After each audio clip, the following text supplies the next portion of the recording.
The Philippines is an archipelago in the Pacific Ocean, consisting of over 7,000 islands.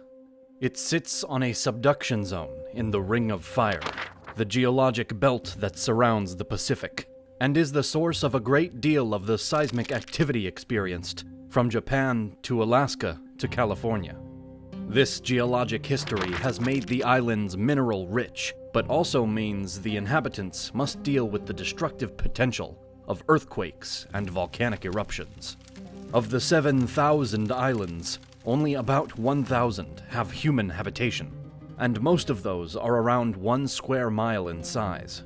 The archipelago is split into 3 island groups: Luzon, Visayas, and Mindanao. Mindanao is the southernmost group.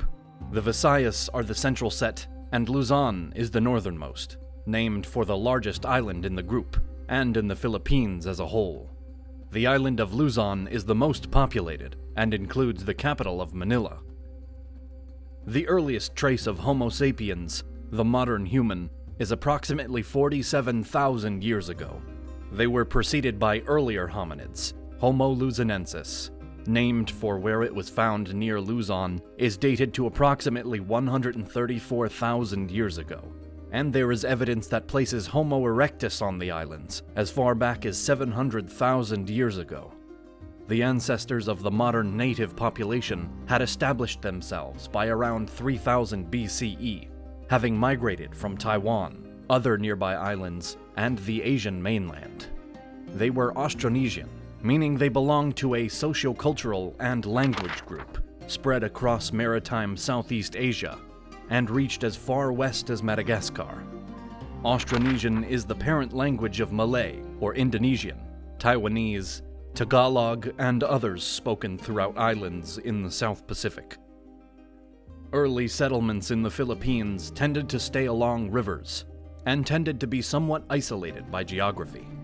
Because of this, they did not develop an overarching political connection, instead maintaining communities via intermarriage and other kinship relations. Trade between and amongst the islands and the mainland was well established by 2000 BCE, evidenced by Philippine jade artifacts found throughout the local area, produced using techniques common to India in the Philippines. These objects, along with ideas and the people who carried them, traveled via the Maritime Jade Road, a massively extensive trade network that existed for approximately 3,000 years, until 1000 CE. The last 1,500 years of this era appear to be a time of extended peace throughout the Philippine Islands and the nearby area. This is evidenced in part by the trade itself, but it is also supported by a lack of archaeological finds of human bones that show evidence of a violent death. Such evidence, however, may simply have not yet been found. Written Philippine history begins around 900 CE. The earliest document is the Laguna copperplate inscription, which is a record of the forgiveness of a debt. By this time, the people of the archipelago had begun to organize themselves into sociopolitical units, called barangays. These are akin to a city-state, and could be as small as 30 people, or as large as 500. Some of these came together in confederacies, ruled by a paramount leader chosen from among the rulers of the allied polities, called datus. In areas that had greater contact with the Indian subcontinent, they called the rulers Raja. Later, in areas that had adopted Islam, they were called sultans. Society within these barangays was organized by class, with the highest being the Magino, next the freeman, the Maharlika, then finally the enslaved, the Alipin, all with subcategories to specify a person's status. The early cultures of the Philippines practiced a polytheistic animism, in which all things have a spirit that must be attended in order to maintain good fortune and avoid bad. Ancestor worship was also included in this, with the ancestors sometimes taking on the aspect of animals, and vice versa. Magic and witchcraft were widely believed to have influence, and those who practiced these could be highly respected and/or greatly feared. Filipinos were introduced to Buddhism and Hinduism sometime before the 9th century CE. The archaeological record and documents found in China and India show that some Philippine barangays and islands owed tribute to the Srivijaya Empire, a powerful Indonesian Buddhist state that controlled the maritime trade in the area between the 6th and 13th centuries. Their influence was followed by that of the Majapahit, a Hindu-Buddhist state centered on the island of Java.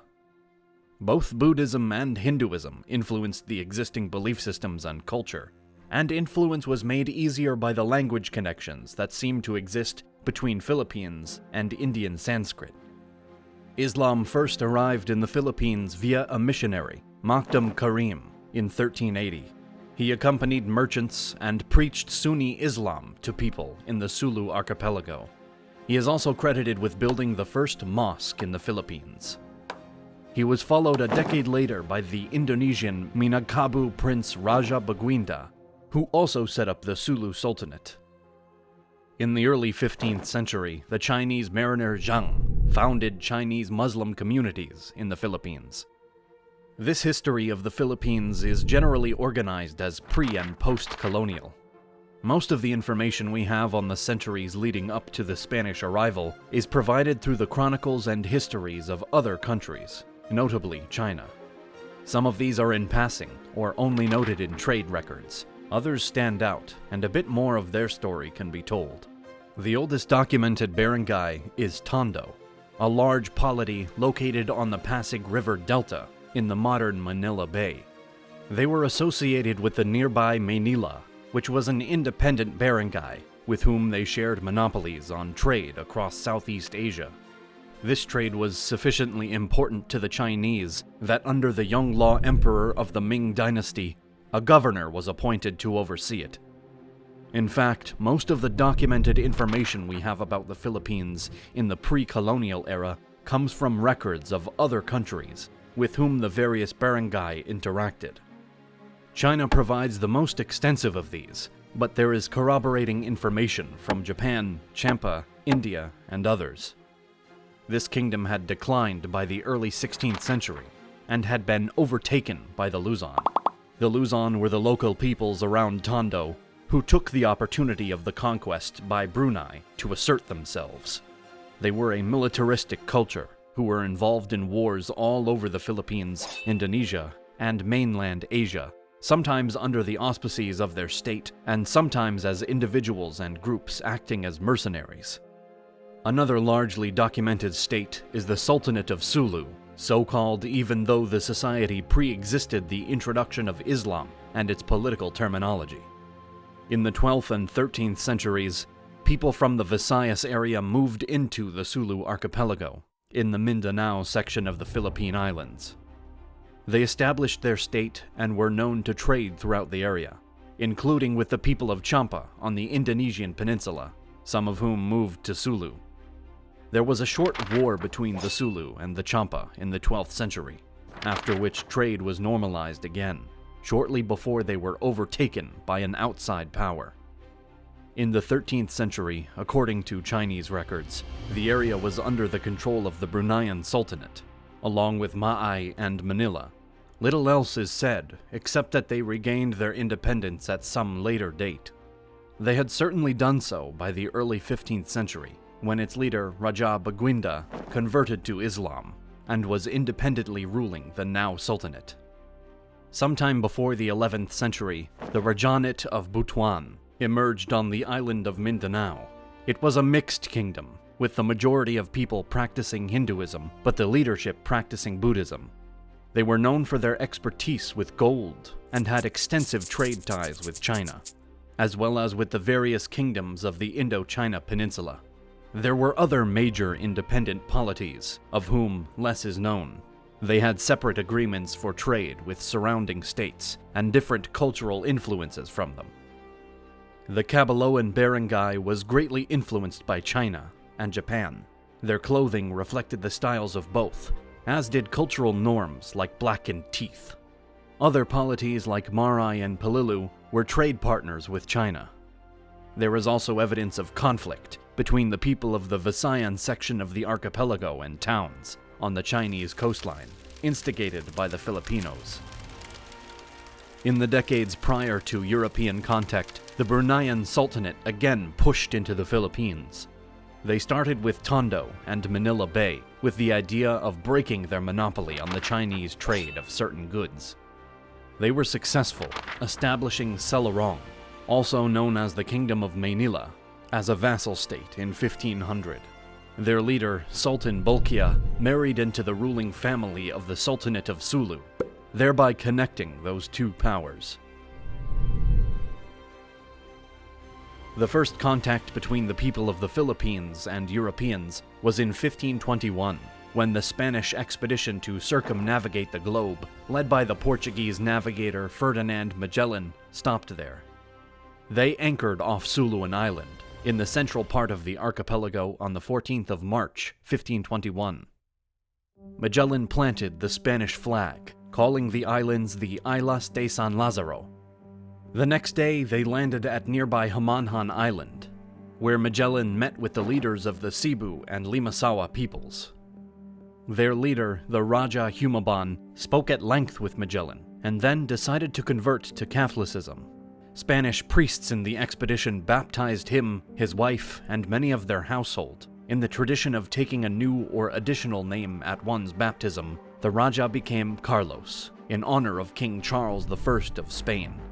His wife took the name Juana, in honor of the king's mother, Joanna, daughter of the Catholic monarchs, Ferdinand and Isabella.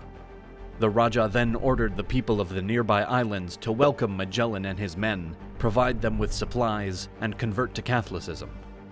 His level of influence is shown by the fact most of these people followed his lead into the church. However, Datu Lapu-Lapu, one of the chiefs on the island of Mactan, refused. Very little is known about him prior to these events, except that he was Humaban's rival for influence in the area. He rejected the idea of conversion and also prevented his neighboring leader, Datu Zula, from sending gifts to Magellan. This prompted Humaban and Zula to suggest that Magellan force the issue with a personal visit, which Magellan saw as an opportunity to both show strength to and a willingness to work in an alliance with the local peoples. On the 27th of April 1521, Magellan and his force landed on Mactan and were immediately barraged with spears, rocks, and arrows. This initial attack was more demoralizing than deadly to the Spanish. Offshore, the Spanish saw this attack and shot with both muskets and crossbows, but were too far away to have an effect. Magellan's next move was to push toward the native village and set fire to some of the houses. This gave even more force behind the Mactan defense. Magellan was immobilized by a poisoned arrow to the leg, and many of his people were quickly killed. By the account of his chronicler Antonio Pigafetta, they focused on Magellan himself, which allowed a few of the Spanish to escape. Lapu-Lapu also made a point of killing all of the natives who aided the Spanish in their attack. This did not include Raja Humaban and Datu Zula. Despite their promise to fight alongside the Spanish, they stayed away. The Raja did try to ransom the body of the Portuguese navigator, but Lapu-Lapu refused any of his offers. Seeing the attitudes of his fellows, Humaban seems to have repudiated his conversion, going as far as to kill some of the Spanish soldiers who escaped the battle. The expedition continued on its way, returning to Spain the next year, having finished the first circumnavigation of the Earth. It was 4 decades before the Spanish or Portuguese again tried to take any Philippine territory.